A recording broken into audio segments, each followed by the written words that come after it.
नमस्कार, स्वागत है। आज ना हम भारत की डांस की जो दुनिया है उसकी गहराई में उतरने वाले हैं।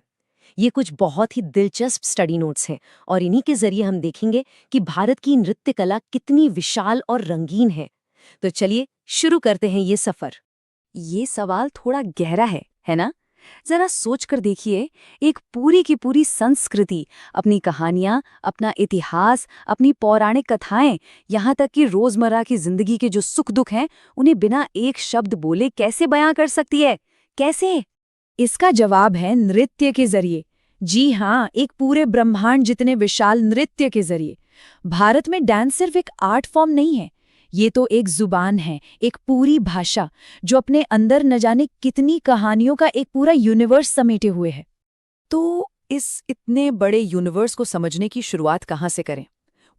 हमारे जो सोर्स नोट्स हैं, वो इसे समझने के लिए दो बहुत बड़ी, बहुत महान धाराओं में बांटते हैं। और सच कहूं तो यही दो धाराएं भारतीय नृत्य की नींव हैं। ये दो रूप हैं, एक है शास्त्रीय या क्लासिकल और दूसरा है लोक यानी फोक डांस।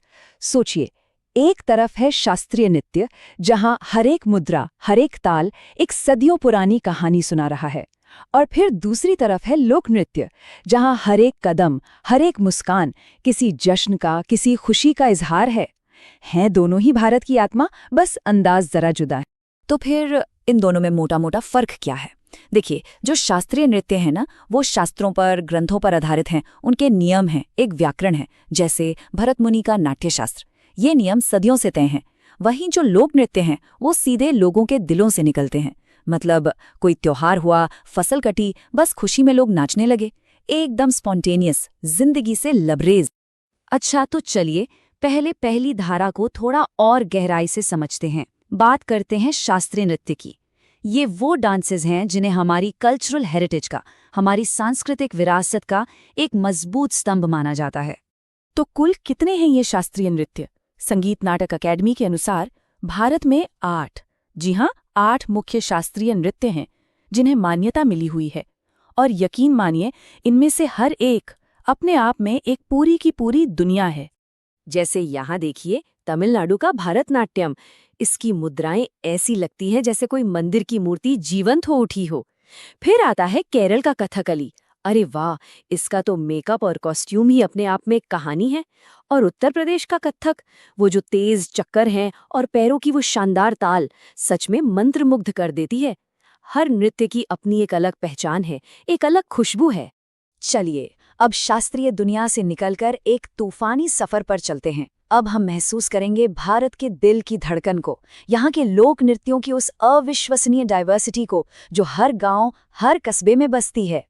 ये यात्रा शुरू करते हैं उत्तर से, जम्मू कश्मीर की खूबसूरत वादियों से, जहां राऊफ नृत्य की एक अलग ही नजाकत है।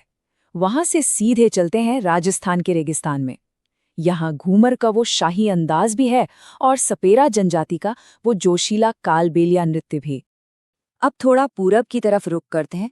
पंजाब की खेतों की वो जबरदस्त एनर्जी याद है?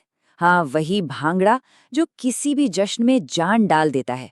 और वहीं दूसरी तरफ नॉर्थ ईस्ट में मणिपुर का ढोल चोलम देखिए, अपनी लय और कोमलता से एक बिल्कुल अलग, एक शांत सा समा बांध देता है। अब आते हैं भारत के दिल में मध्य भारत, झारखंड का छऊ नृत्य। इसमें कलाकार बड़े बड़े मुखौटे पहनते हैं और इन मुखौटों के पीछे छिपी होती हैं प्राचीन कथाएं जो हमें किसी और ही दुनिया में ले जाती हैं। ये सिर्फ डांस नहीं है, ये एक तरह का लोक नाट्य, फोक थिएटर। और फिर हम पहुंचते हैं पश्चिम और दक्षिण में। महाराष्ट्र का वो चुलबुला और दिलकश लावणी है, तो वहीं दक्षिण में कर्नाटक का यक्षगान है, जो संगीत, नृत्य और नाटक का एक कमाल का संगम है। मतलब आप देखिए, हर राज्य, हर प्रांत की अपनी एक अलग लय है, अपनी एक अलग कहानी। और ये लिस्ट तो बस चलती ही जाती है। गुजरात का गरबा, असम का बिहू, मिजोरम का चिराव या बैम्बू डांस, उत्तर प्रदेश की नौटंकी, ये तो सिर्फ कुछ नाम हैं, कुछ झलकियां हैं।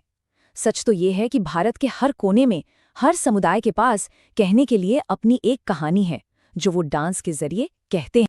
तो अब इन दोनों धाराओं को, शास्त्रीय और लोक, एक साथ लाते हैं और देखते हैं कि ये मिलकर क्या बड़ी तस्वीर बनाते हैं, क्या शक्तिशाली विचार सामने आता है। असल बात ये है कि भारत में नृत्य यहाँ की आत्मा का आईना है। इससे फर्क नहीं पड़ता कि वो किसी प्राचीन मंदिर के गर्भगृह में हो रहा है या किसी गांव के खुले चौराहे पर। हर एक नृत्य पीढ़ियों से चली आ रही कहानियों को, हमारे विश्वास को, हमारी संस्कृति को जिंदा रखता है।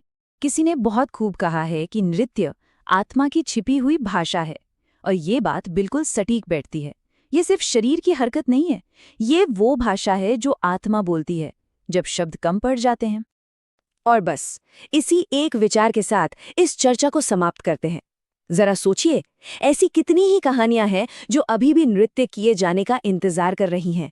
शायद हम सबके अंदर भी कोई ऐसी कहानी है जो बस बयां होने का, अपने नृत्य का इंतजार कर रही है।